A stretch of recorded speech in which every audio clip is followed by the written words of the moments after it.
Good morning, dear students. Today, our new theme is countable and uncountable nouns. And let's begin by first talking about what is a noun.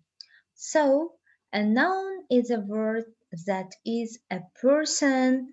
It can be a person, so teacher, that's a noun. And it can be a place, for example, Russia, a noun. And it can be an animal, maybe, or it can be a thing, for example, book. And it is also a noun.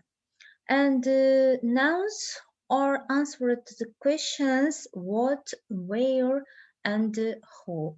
And in English, there are two types of nouns. They are countable and uncountable nouns. It's important to distinguish between countable and uncountable nouns in English because their usage is different in regards to both determiners and verbs. First, countable nouns. What are countable nouns? Countable nouns are for things we can count using numbers. They have a singular and a plural form. The singular form can use the determiner a or an, and it is a or an or indefinite articles in English. If you want to ask about the quantity of a countable noun, you ask how many combined with the plural countable noun. And there are some examples for countable nouns. And they are written the word one instead of a and n because it is the synonym of a and n. And a and n articles means that one. And one dog may be a dog. And plural form is two dogs. And you know that if we want to form the plural form of to the plural form of countable nouns, we must add the suffix s or es to the end of the nouns. For example, one dog, two dogs, one horse or a horse, two horses, one man or a man, two men. But man is irregular noun form, so that we cannot add the suffix s to the word man. And one ideates two ideas, one shop, two shops. And there are some examples. She has three dogs. I own a house. I'd like two books, please. How many friends do you have? And uncountable nouns. Uncountable nouns are for the things that we cannot count with numbers. They may be the names for abstract ideas or qualities, or for physical objects that are too small or too amorphous to be counted, such as liquids, powders, gases, etc. Uncountable nouns are used with a singular verb. They usually do not have a plural form.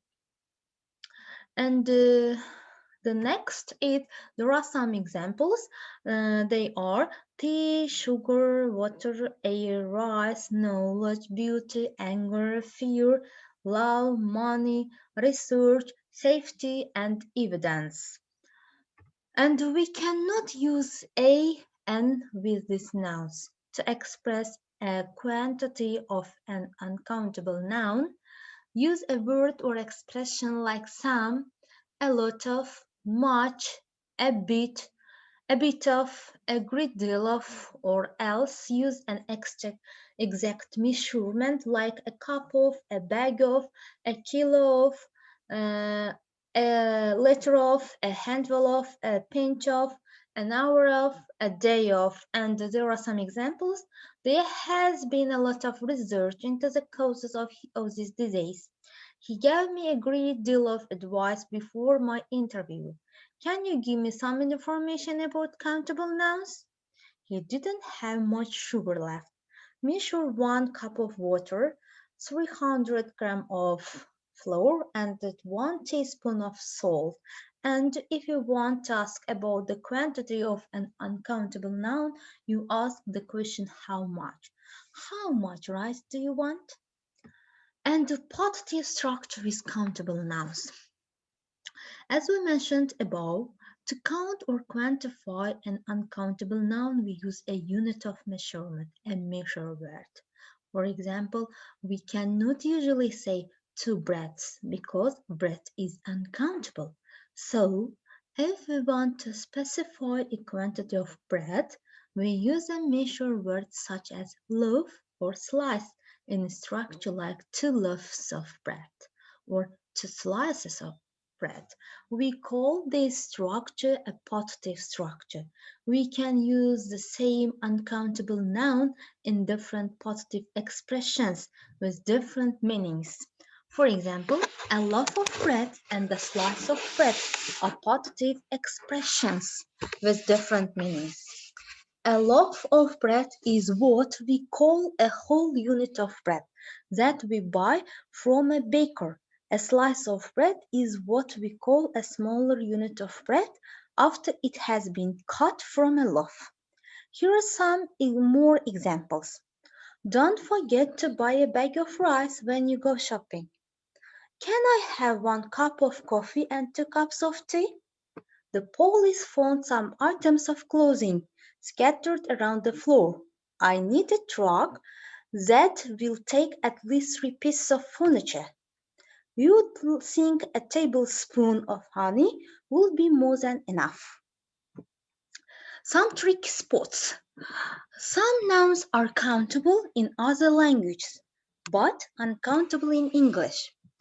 They must follow the rules for uncountable nouns. The most common ones are accommodation, advice, baggage, behavior, bread, furniture, information, luggage, news, progress, traffic, travel, trouble, weather, work. For example, I would like to give you some advice. How much bread should I bring? I didn't make much progress today. This looks like a lot of trouble to me. We did an hour of work yesterday. Be careful with the noun here, which is normally uncountable in English, so it is not used in the plural. It can be countable only when referring to individual hairs. Examples: she has long blonde hair. The child's hair was curly. I washed my hair yesterday.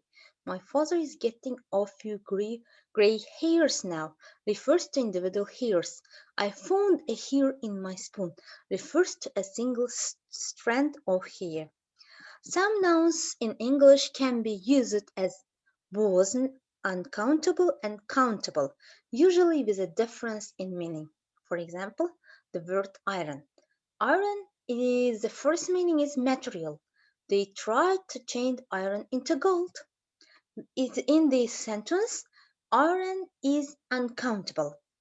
Iron electrical appliance. I scorched my dress with the iron. In this sentence, iron is countable. Glass. Glass is a material. Glass can be recycled from old bottles. In this sentence, glass uncountable. Glass container. Champagne was fizzing in the glass. Time. Time, length of an activity. How much time did it take you to sing? Time, number of instances. Mary had seen the film many times. Paper, paper material. This book is made of paper.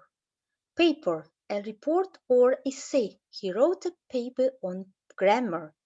A paper, a newspaper. I read about it in the paper. Light, light energy form. I closed my eyes against the bright light. It is the uncountable form. Light lamps, light bulbs. I switched on the light in the bedroom. In this sentence, light is countable. Work, work an activity. Stop talking and get on with your work. Work a project. This is the work of Shakespeare. In this sentence, work is countable. And this is all our theme, and thanks for your attention.